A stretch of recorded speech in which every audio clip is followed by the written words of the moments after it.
Hello everyone. By way of apology to Alan, and in honour of that fine young man, I've decided to actually, seeing as I'm still at school, offer you one more unseen from Livy, which is the second one, after the first one. Fama est etiam Hannibalem anorum ferme noem. I'll try and put the English translation as well on our Latin 2015 site. So, this next one then follows, I suppose, directly on. Fama est. There is this story.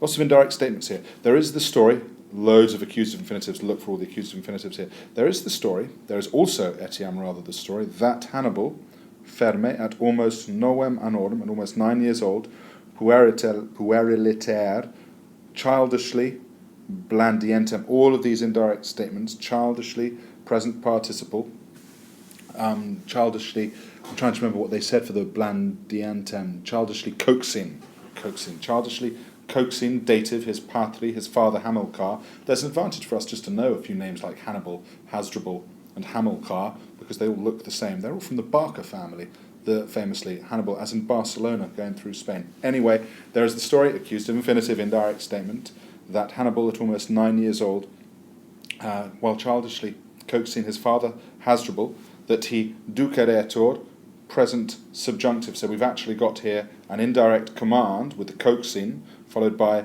a imperfect passive subjunctive.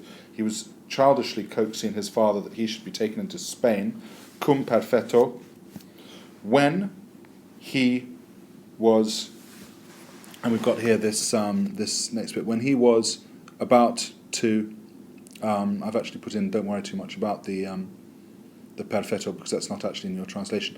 When he was childishly asking to be led into Spain, when cum sacrificaret, when he was sacrificing, as in when Hamilcar, was sacrificaret, was sacrificing, and he was trajectorus, and he was about to take his army across there.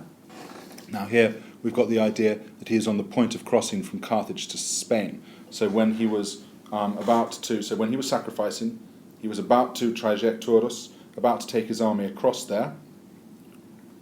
Again with the African War that had been finished, but that's not in your translation. He, ad motum, this is now Hannibal, having been moved altaribus to the altars, with the tactis sacris, with the sacred things, having been ablative absolute, having been touched, having placed his hands on the sacred objects, ad actum, was forced, jurando, jure, the jurando describing the jure, so, Alan, I'm sorry, I'm picking on you, this here would be a gerundive because it's agreeing with the jure, so was forced by swearing an oath.